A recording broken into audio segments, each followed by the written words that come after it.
Dan saya itu merasa tidak terima jika pesantren saya yang dulu itu dikatakan sesat.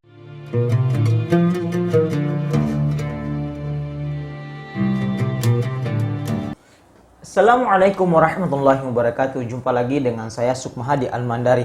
Ikhwah fillah yang insya Allah dimuliakan oleh Allah Subhanahu wa Ta'ala. Saya ucapkan terima kasih banyak kepada seluruh subscriber. Dan untuk sahabat dakwah yang baru bergabung, jangan lupa tekan tombol like, share, dan subscribe agar selalu mendapatkan konten dakwah terbaru dari kami. Ikhwah fillah, kita masih membahas tentang hot topik ya. Ini masih yang jelas ya.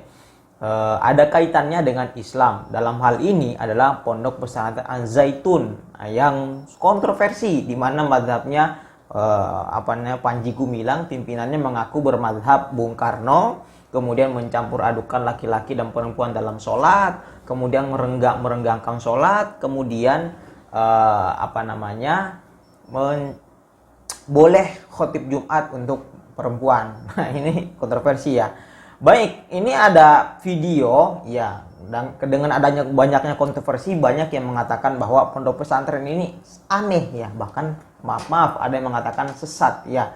Nah, ini ada video alumninya membela pondok pesantren Al-Zaitun ya, wajar karena dia alumni, dia membela, dia nggak terima bahwa pesantrennya dikatakan sesat. Baik, kita dengar pengakuan dari fakta dari alumninya seperti apa. Baik, mari kita dengar sama-sama. Halo, assalamualaikum warahmatullahi wabarakatuh. Karena video yang sebelum saya upload ini viral, maka saya akan lebih menjelaskan lebih rinci lagi. Dahulu waktu saya MTS di Al-Zaitun itu, memang sholatnya bukan seperti itu teman-teman. Waktu saya MTS itu sholatnya masih soft depan belakang dengan laki-laki, tidak seperti yang di video yang sedang viral ini. Karena kalau misalkan yang sekarang video viral ini, saya juga tidak tahu kenapa seperti itu. Tapi saya berusaha menjelaskan apakah sholat itu sah atau tidak.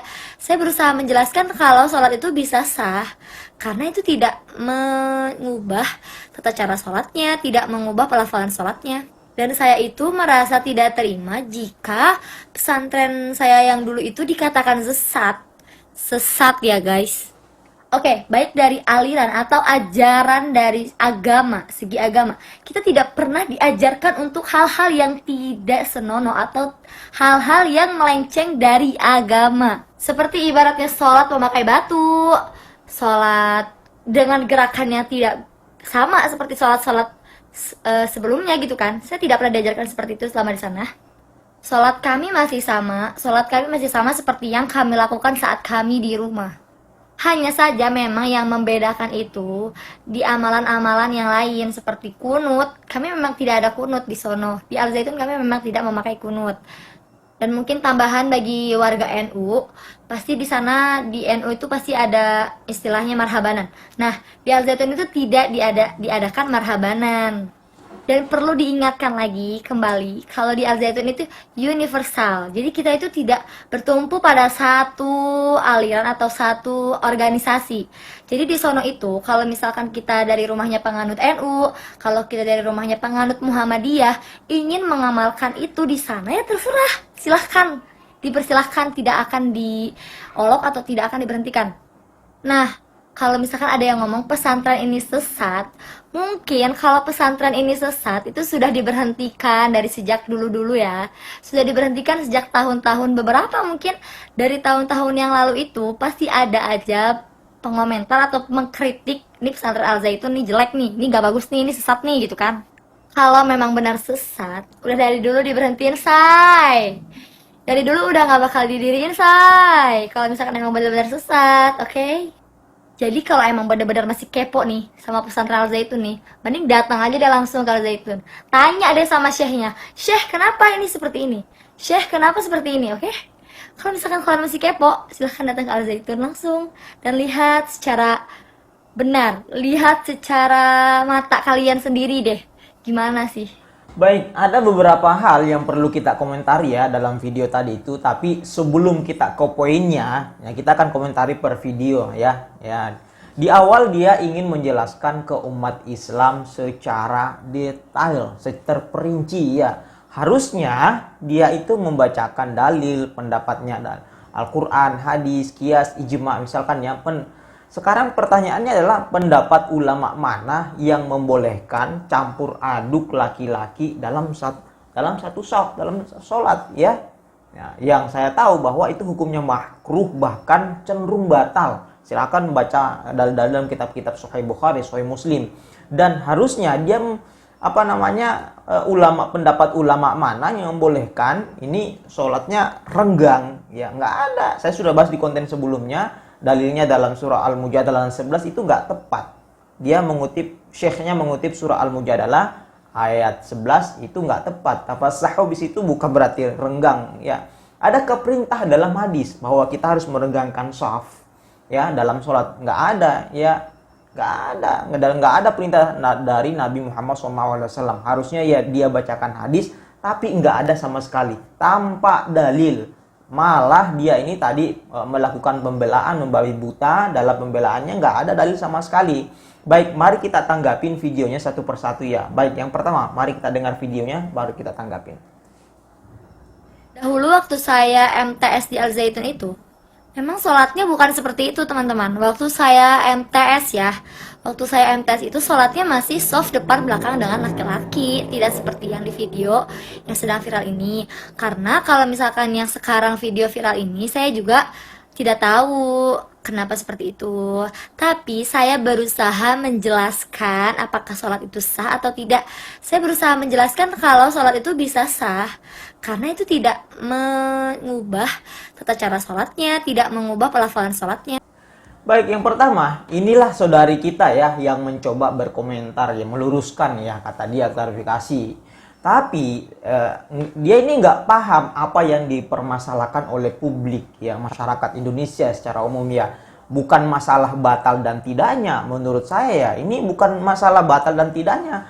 Sah dan tidaknya sholat itu adalah urusan Allah Subhanahu wa Ta'ala. Tapi yang jadi permasalahan di sini, yang dipermasalahkan oleh publik adalah mengapa di Al Zaitun ya, kenapa sholat Idul Fitri tidak sesuai dengan syariat Islam, tidak sesuai dengan lazimnya di seluruh dunia, di Timur Tengah, bahkan di Mekah dan sebagainya itu nggak ada yang berjarak, nggak ada sholat yang renggang. Kalau Anda ingin menjelaskannya, silahkan pakai dalil, kitabnya mana, hadisnya apa, nomor berapa, halaman berapa. Adakah dalil yang membolehkan sholat itu harus renggang? Di Masjidil Haram, di Masjid Nabawi, di Arab Saudi, di Mesir, di Maroko dan sebagainya, nggak ada sholat-sholat renggang itu. Baik, mari kita simak lagi videonya. Kira-kira apa lagi dia katakan? Kalau memang benar sesat, udah dari dulu diberhentiin, say. Dari dulu udah gak bakal didiriin, say. Kalau misalkan emang benar-benar sesat, oke? Jadi kalau emang benar-benar masih kepo nih sama pesantren Al Zaitun nih, mending datang aja deh langsung ke Al Zaitun. Tanya deh sama syekhnya, Syekh kenapa ini seperti ini? Syekh kenapa seperti ini, oke? Kalau misalkan kalian masih kepo, silahkan datang ke Al Zaitun langsung dan lihat secara benar, lihat secara mata kalian sendiri deh, gimana sih?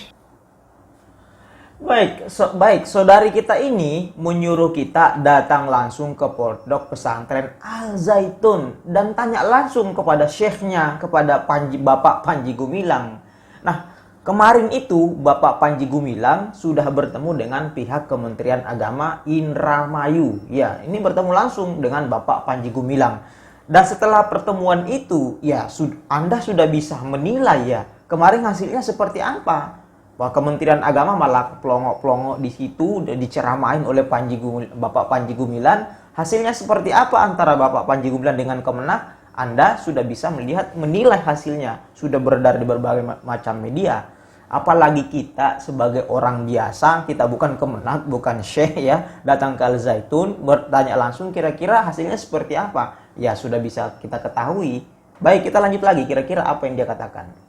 Hanya saja memang yang membedakan itu di amalan-amalan yang lain seperti kunut. Kami memang tidak ada kunut di sono. Di Al Zaitun kami memang tidak memakai kunut.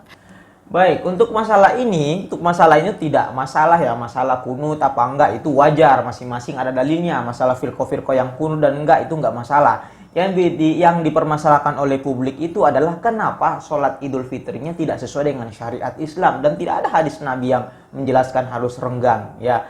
Itu tidak masalah. Jadi yang dipermasalahkan adalah sholatnya ya menggunakan mazhab Bung Karno katanya. Baik, mari kita simak lagi kira-kira apa lagi videonya.